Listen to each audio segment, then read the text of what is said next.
My name is Christian Borigua. I am a travel agent of the agency Living the Savannah. I invite you to know this nice town called Cajica. Its main tourist site is the park of the train station, where the train passes through the savannah.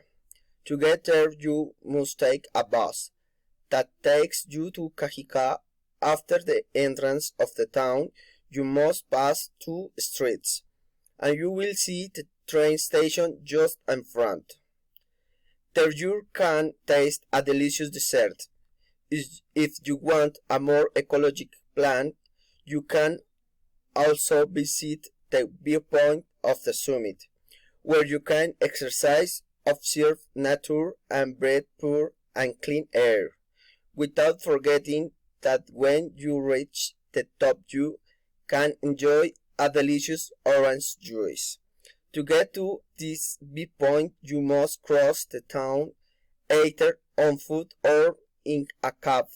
Although this is a little removed from the center of town, will be worth a visit. Thank you.